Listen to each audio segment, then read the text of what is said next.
अनामिका मध्य प्रदेश से दिल्ली कॉलेज के लिए आई थी और आयान राजस्थान से उसी कॉलेज में पढ़ने आया था। आयान एक सीधा साधा सा लड़का है जो ना लड़कियों से ज़्यादा बात करता है और ना किसी से ज़्यादा मतलब रखता है।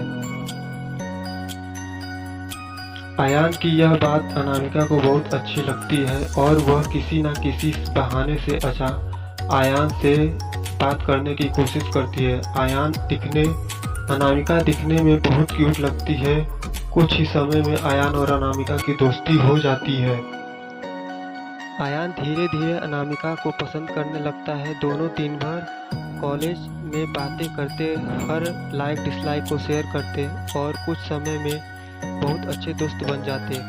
आयान की लाइफ में पहले कभी कोई लड़की आई नहीं थी, जबकि अनामिका के पहले दोस्त थे और वह सबसे बात करती थी। आयान को यह पसंद नहीं था। एक दिन बातों में आयान अनामिका को अपने दिल की बात बता देता है। अनामिका उससे एक दिन का वक्त मांगती है और कहती है, मैं कल तुम्हें इसका जवाब दूंगी।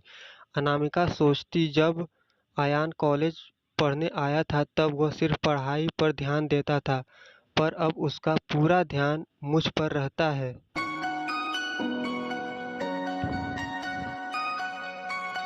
अगर मैं इसकी गर्लफ्रेंड बन जाऊंगी तो यह पढ़ाई भूल जाएगा और मुझ पर ही लगा रहेगा। यह सब ख्याल अनामिका के मन में होता है और दूसरे दिन अनामिका आयान को मना कर देती है और कहती है, मैं तुम्हें बस अपना दोस्त समझती हूँ, इससे ज़्यादा कुछ नहीं। मैं यहाँ पढ़ने आई हूँ और कुछ करने नहीं। तुम चाहो तो मेरे दोस्त रह सकते हो। आयान दोस्ती के लिए मना कर देता है और अनामिका को बहुत समझाता है, लेकिन अनामिका कुछ नहीं सुनती।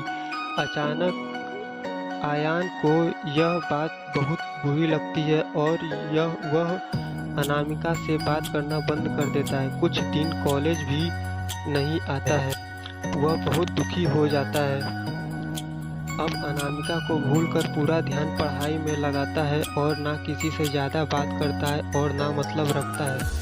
देखते देखते कॉलेज बीत जाता है और सब अलग अलग हो जाते हैं। आयान कॉलेज में टॉप कर जाता है और सबसे पहले नौकरी पा लेता है। वह बहुत अच्छा नौकरी प्राप्त कर लेता है।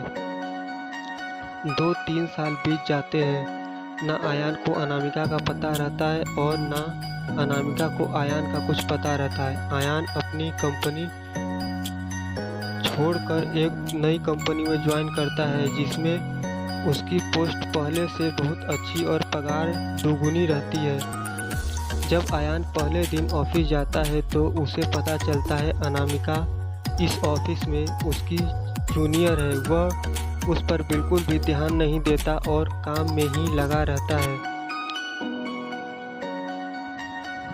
कुछ दिनों ऐसा ही चलता है, पर दोनों एक दूसरे को पहले से जानते थे और एक दिन दोनों को एक प्रोजेक्ट के लिए साथ में बाहर जाना पड़ता है। प्रोजेक्ट के बाद ना चाहते हुए भी आयान और अनामिका की बात होने लगती है।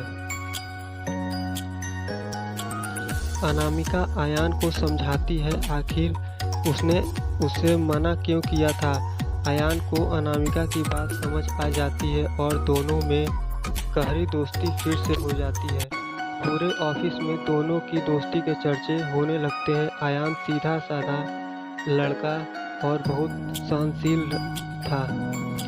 उसको ज़्यादा कुछ समझ में नहीं आता था। आयान कुछ समय बाद अनामिका को डिनर पर ले जाकर फिर से प्यार का इजहार करता है। अनामिका इस बार आयान से मना नहीं करना चाहती, पर उसके पास कोई चारा नहीं है, क्योंकि कुछ ही दिनों में उसकी शादी होने वाली रहती है।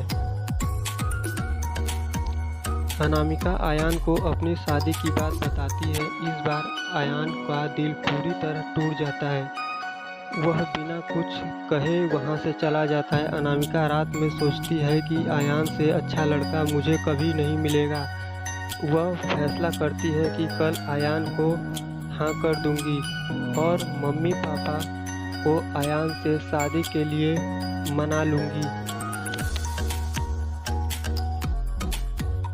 जब दूसरे दिन अनामिका ऑफिस जाती है तो उसको पता चलता है कि अयान ऑफिस छोड़कर चला गया और दोबारा कभी कंपनी में नहीं आएगा।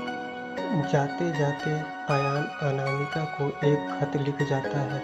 जिस दिन मैंने तुम्हें देखा था उसी दिन से मैं तुमसे प्यार करता हूँ। मैं तुम्हें जिंदगी में कभी नहीं भूल पाऊंगा। तुम जहाँ भी रहो, जिसके साथ भी रहो, खुश रहो। अब इस जीवन में इस दर्द के साथ ही जिंदा रहूँगा। मैं हमेशा तुमसे प्यार किया है और केवल प्यार करता रहूँगा। भगवान से यही दुआ करता हूँ तुम जहाँ भी रहो खुश रहो और शादी के लिए बहुत बहुत शुभकामनाएं। अनामिका अयान को खोजने की बहुत कोशिश करती है पर कई साल बाद भी उसको अयान नहीं मिलता और वह अपने माँ बाप के पसंद के लड़के के साथ शादी कर लेती है। इस तरह दोनों हमेशा हमेशा के लिए एक दूसरे से बिछड़ गए और दर्द के साथ अपनी जिंदगी व्यतीत करने लगे।